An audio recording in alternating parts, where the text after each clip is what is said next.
प्यारे दोस्तों नमस्कार। स्वागत है आपका आपके अपने YouTube channel Rana sir classes में।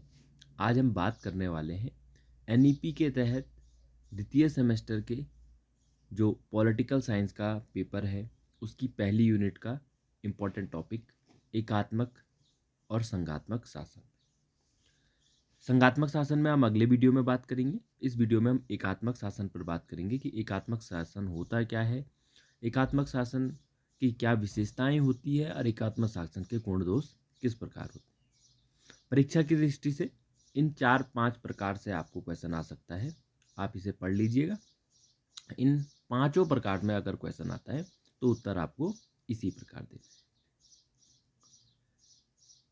है। अब बात आती है कि एकात्मक शासन होता क्या है, किसे कहते हैं एकात्मक शासन। तो एकात्मक शासन एक प्रकार की शासन व्यवस्था है जो कि शक्ति के आधार पर शासन को अगर हमें बांटना है तो हम उसे एकात्मक और संघात्मक रूप में बांटते हैं। अगर तो शक्ति केंद्रीकृत है तो उसे हम एकात्मक शासन कहते हैं, और अगर शक्ति केंद्रीकृत नहीं है या विकेंद्रीकृत है तो उसे हम संघात्मक शासन कहते हैं। अब एकात्मक शासन को समझने से पूर्व हमको यह समझना होगा कि एकात्मक क्या है और संघात्मक क्या है। एकात्मक नाम से स्पष्ट है, एक ही आत्मा या एकात्मक, और संघात्मक जो बहुत सारे संघों से मिलकर बना हो। अब बात आती है संघ क्या है। तो जैसा आपका भारत, प्यारा भारत देश है, उसमें आपने देखा होगा कि 28 राज्य और 7 केंद्र शासित प्रदेश हैं। वर्तमान में 9 हो गए हैं। तो इन जो ये 28 राज्य और 9 केंद्र शासित प्रदेश हैं, इनमें भारत बटा हुआ है, किंतु वो एक है जिसे हम भारत कहते हैं। तो राज्य के रूप में तो भारत एक है, किंतु कई प्रकार के राज्यों में बटा हुआ है या संघों में बटा हुआ है। तो भारत में अब आपका प्रश्न हो सकता है कि भारत में एकात्मक शासन प्रणाली है या संघात्मक शासन प्रणाली है। उसमें मैं दूसरे वीडियो में बात कर चुका हूँ। भारत में जो शासन प्रणाली के एकात्मक लक्षण हैं वो भी मैंने बताए हुए हैं, और संघात्मक लक्षण जो है वो मैंने बताए हुए हैं। आप उस पर ज़्यादा जानकारी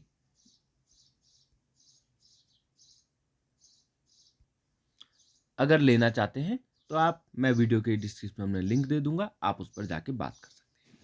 फिलहाल हम बात करते हैं एकात्मक शासन प्रणाली। तो एकात्मक शासन प्रणाली एक ऐसी शासन प्रणाली है जिसमें कि शक्तियों का केंद्रीकरण रहता है और शक्ति एक संघ के पास रहती है, और राज्यों को अगर शक्ति प्राप्त करनी होती है तो वो उस संघ से ही शक्ति प्राप्त करते हैं या केंद्र से ही शक्ति प्राप्त करते हैं। अब बात आती है कि एकात्मक शासन प्रणाली उस शासन प्रणाली को कहा जा सकता है जिसमें राज्य की संपूर्ण शक्ति एक ही सरकार में निहित होती है। सरकार कह लो या राज्य कह लो, एक ही सरकार में निहित होती है, और वह सरकार केंद्र सरकार कहलाती है, जैसा कि मैंने पहले बताया। इस प्रकार की शासन प्रणाली में स्थानीय स्तर पर शासन का संगठन तो किया जाता है, परंतु इसकी स्थिति प्रांत की होती है। इन प्रांतों को शक्ति केंद्र सरकार से ही मिलती है। एकात्मक शासन में समस्त देश के लिए एक ही सर्वसत्ताधारी सरकार होती है। समस्त देश के लिए एक ही व्यवस्थापिका, एक ही कार्यपालिका और एक ही न्यायपालिका होती है। केंद्रीय सरकार प्रादेशिक एवं स्थानीय सरकारों की स्थापना तो कर सकती है, किंतु उन्हें बहुत थोड़े से अधिकार दिए जा सकते हैं या कभी कभार नहीं भी देती है। और पूर्ण का पूरा जो संपूर्ण अधिकार या शक्तियां होती हैं वो केंद्र सरकार के हाथों में रहती है। वह जब चाहे प्रांतीय या जिला सरकारों को क्या कर सकती है, उनको जो अधिकार और जो शक्तियां दी है वो उनसे छीन सकती है। तो ऐसी अगर शासन व्यवस्था है तो उसे हम एकात्मक सरकार कहते हैं, जबकि इसके विपरीत संघात्मक सरकार में क्या है, शक्तियों का क्या होता है, विकेंद्रीकरण होता है। हाँ, विलोभी महोपाध्याय का कहना है कि एकात्मक राज्य में शासन के सब अधिकार मौलिक रूप से एक केंद्रीय सरकार के हाथ में रहते हैं, यह सरकार इच्छा अनुसार जैसा वह उचित समझती है उन शक्तियों का वितरण क्षेत्रीय इकाइयों में करती है। इसकी विशेषताओं से स्पष्ट हो जाएगा कि एकात्मक सरकार है क्या। पहली विशेषता है केंद्रीकृत शासन व्यवस्था, यानी कि जो शासन व्यवस्था है वो केंद्रीकृत रहता है, सेंट्रलाइज्ड रहता है। एक ही स्तर पर शक्तियों का क्या होता है, केंद्रीकरण होता है। अगर अन्य अंगों को शक्तियां चाहिए तो वो, या अन्य सरकारों को शक्तियां चाहिए तो उसे केंद्र की सरकार से शक्तियां वो प्राप्त करनी पड़ती है। अब अन्य जो सरकारें हैं वो कौन सी हो सकती है, राज्य सरकारें हो सकती है, स्थानीय सरकारें हो सकती है। जैसे भारत की बात करें तो भारत में केंद्रीय सरकार है, जो दिल्ली में हमारी सरकार है उसे केंद्रीय सरकार कहते हैं। और अलग अलग स्टेट की जो सरकार है उसे हम राज्य सरकार कह सकते हैं। और जो हमारी ग्राम पंचायतें, नगर पालिकाएं, ये हम स्थानीय सरकार के रूप में ले सकते हैं। तो इन सभी को अगर शक्तियां संविधान से प्राप्त न होकर केंद्र की सरकार देती तो भारत में भी एकात्मक सरकार की इसी जो विशेषता कह सकते थे। किंतु भारत में यह संघात्मक सरकार के लक्षण है। भारत में राज्यों को और स्थानीय सरकारों को संविधान में उल्लिखित है और उनको शक्तियां प्राप्त है। दूसरी विशेषता जो होती है इकहरी नागरिकता, यानी कि एकात्मक शासन व्यवस्था में एक ही नागरिकता होती है। अब भारत में भी आप कहेंगे इकहरी नागरिकता है, बिल्कुल है, भारत में इकहरी नागरिकता है। भारत में सिर्फ भारतीयों को भारतीय होने की ही नागरिकता प्राप्त होती है, उन्हें अलग से स्टेट के नागरिक के रूप में नागरिकता प्राप्त नहीं होती है। किंतु यह भारतीय शासन प्रणाली का एकात्मक लक्षण है। वैसे एकात्मक सरकार में एक नागरिकता होती है और संघात्मक सरकार में दोहरी नागरिकता होती है। जैसा कि हम अमेरिका में देखते हैं कि जो उसके 50 स्टेट है उनकी नागरिकता अलग से उन्हें प्राप्त होती है और अमेरिकन होने के नाते अमेरिका की नागरिकता उन्हें अलग से प्राप्त होती है। तीसरी विशेषता है स्थानीय सरकार का संचालन केंद्र की इच्छा अनुसार। जैसा मैंने पहले बताया कि स्थानीय स्तर की सरकारें हों या राज्य सरकारें हों, उनको अपनी समस्त शक्तियों का प्रयोग केंद्र जैसा चाहता है वैसा ही करना पड़ता है। चौथी विशेषता है स्थानीय शासन की महत्वहीनता। जब स्थानीय सरकार को समस्त शक्तियां केंद्र से प्राप्त होगी तो उसका जो कार्य है या जो उसकी शक्तियां हैं उनका कोई महत्व नहीं रह जाएगा। इसलिए स्थानीय सरकार की महत्वहीनता इसकी चौथी विशेषता है। और संविधान का स्वरूप, संविधान का स्वरूप यानी कि संविधान लिखित भी हो सकता है और अलिखित भी हो सकता है। वैसे एकात्मक शासन व्यवस्थाओं में लिखित संविधान की आवश्यकता नहीं पड़ती है, जबकि जहां संघात्मक शासन व्यवस्था होगी वहां लिखित संविधान अनिवार्य रूप से होगा और उसी लिखित संविधान में शक्तियों का बंटवारा किया हुआ। अब इसके गुण को देख लेते हैं या इसके महत्व को देख लेते हैं। तो जो एकात्मक शासन व्यवस्था है वो उसमें कार्य करने में शीघ्रता होती है, क्योंकि शासकीय कार्यों में क्या है, विलंब नहीं होता है। शासन के निर्णयों का केंद्र एक होने से उन्हें तुरंत लागू किया जा सकता है। यानी कि अगर संघात्मक शासन व्यवस्थाओं में पहले स्थानीय सरकार से राज्य सरकार में, राज्य सरकार से केंद्र सरकार में, इस प्रकार एक लंबी प्रोसेस से कार्य होते हैं और कई बार कार्यों को टालने के लिए स्थानीय सरकार राज्य सरकार के ऊपर उसको थोप देती है, कार्यों को राज्य सरकार केंद्र सरकार के ऊपर थोप देती है, या ये जो प्रोसेस है ये बड़ा लंबा होता है, जिस कारण क्या है एकात्मक शासन व्यवस्था में शीघ्रता रहती है और संघात्मक शासन व्यवस्था में कार्य विलंब होते हैं। तो ये एक इसका क्या है, इसका गुण भी कह सकते हैं और इसका इंपॉर्टेंस भी है। केंद्र राज्य संघर्ष नहीं, जब शक्तियां केंद्र से ही प्राप्त होनी है तो केंद्र और राज्यों के मध्य क्या है, हमको संघर्ष देखने को नहीं मिलता है, क्योंकि केंद्र जो नियम लागू करेगा वो समस्त राज्यों पर बराबर समान रूप से लागू होंगे। जबकि जहां संघात्मक शासन व्यवस्था होती है वहां केंद्र और राज्यों के मध्य शक्तियों को लेकर, ये केंद्र का विषय है या राज्य का विषय है, वैसे शक्तियों का बंटवारा स्पष्ट रहता है। पर कई बार ऐसी स्थिति आ जाती है कि केंद्र और राज्य के मध्य संघर्ष की स्थिति उत्पन्न हो जाती है। तीसरा जो महत्व है वो है राष्ट्रीय एकता। पूरे के पूरे एकात्मक शासन व्यवस्था में एक जैसी शासन व्यवस्था, एक जैसे नियम, एक जैसे कानून होने से संपूर्ण देश में राष्ट्रीय एकता का भाव हमें एकात्मक शासन व्यवस्था में देखने को मिलता है। नीति की एकरूपता स्पष्ट है कि एक ही जैसा नियम केंद्र सरकार समस्त देश पर लागू करेगी, तो उससे क्या है, कहीं ना कहीं नियमों में एकरूपता हमको देखने को एकात्मक शासन में मिलती है।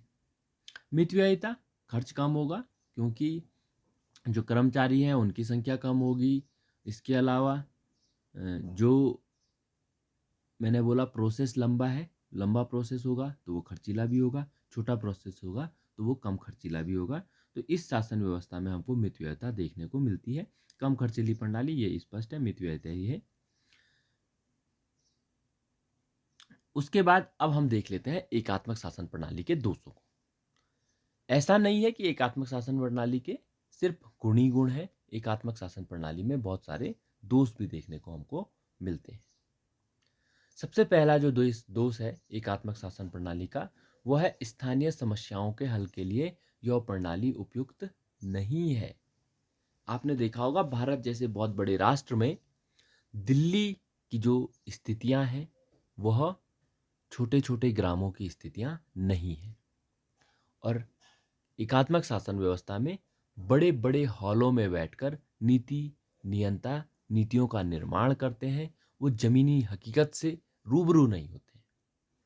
इस कारण जो स्थानीय सरकारें हैं उनको भी उन्हीं नियमों को फॉलो करना होता है जो कि एक बड़े स्तर पर, या यूं कहें भिन्न भिन्न भिन्न भौगोलिक स्थितियों के आधार पर बनाए गए हैं।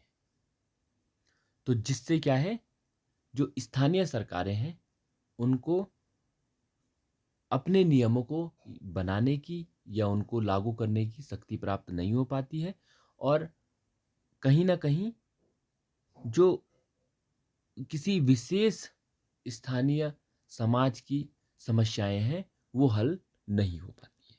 तो ये इसका एक बहुत बड़ा दोष है। दूसरा है निरंकुशता की संभावना।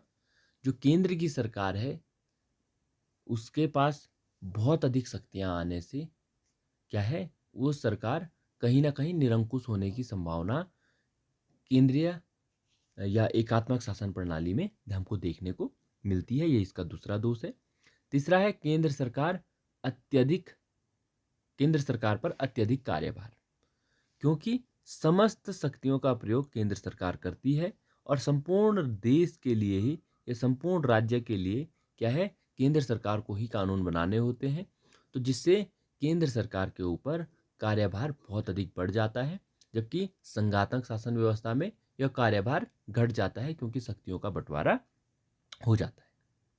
चौथा है लोकतंत्र के सिद्धांत के अनुरूप नहीं। जो लोकतांत्रिक सरकारें हैं उसमें लोकतंत्र यानी कि जनता का तंत्र, जनता की भावनाओं को सुनना, जनता की भावनाओं को समझना, जनता क्या चाहती है वैसा नियम बनाना, वैसा कानून बनाना, तो कहीं ना कहीं एकात्मक शासन व्यवस्था में ऐसा नहीं हो पाता है। केंद्र सरकार जो चाहती है अपने नियमों को लागू करती है, इसलिए लोकतांत्रिक जो भावना है उसके अनुरूप एकात्मक शासन व्यवस्था नहीं है। और सबसे बड़ा दोष जो एकात्मक शासन व्यवस्था का है वह यह है कि ये बड़े देशों के लिए क्या है, अनुपयुक्त है। छोटे देशों के लिए एकात्मक शासन व्यवस्था कहीं ना कहीं काम कर सकती है, कहीं ना कहीं वो लाभदायक होती है, किंतु जो बड़े बड़े राष्ट्र हैं, चीन, भारत, अमेरिका, ऑस्ट्रेलिया, कनाडा, ऐसे बड़े राष्ट्रों में एकात्मक शासन व्यवस्था को अपनाना कहीं ना कहीं दुखदाई होता है, या यूं कहें उन देश के जो नागरिक हैं उनके लिए दुखदाई हो सकता है। तो प्यारे बच्चों, आज हमने जाना कि एकात्मक शासन व्यवस्था के क्या होती है, इसके गुण क्या हैं, इसके दोष क्या हैं, और मैंने जैसा बताया कि किसी प्रकार से भी एकात्मक शासन व्यवस्था का क्वेश्चन आता है तो आप इस उत्तर को इसमें बहुत अच्छे से लिखकर बड़े अच्छे नंबर ला सकते हैं। अगले वीडियो में हम बात करेंगे संघात्मक शासन व्यवस्था की, और संघात्मक शासन व्यवस्था के गुण दोषों को हम देखेंगे। तब तक के लिए आपको मेरा नमस्कार। मिलते हैं नेक्स्ट वीडियो में। तब वीडियो को लाइक, शेयर और कमेंट करना आप ना भूलिएगा, क्योंकि वीडियो बहुत ज़्यादा मात्रा में आप देखते हैं किंतु उस मात्रा में आप चैनल को सब्सक्राइब नहीं करते हैं। क्यों और वीडियो को लाइक नहीं करते हैं, ये जो कि कहीं ना कहीं ज़रूरी होता है एक हमारी प्रेरणा के लिए, ताकि हमें प्रेरणा मिले कि हमें और अच्छे अच्छे वीडियोस का निर्माण करना है।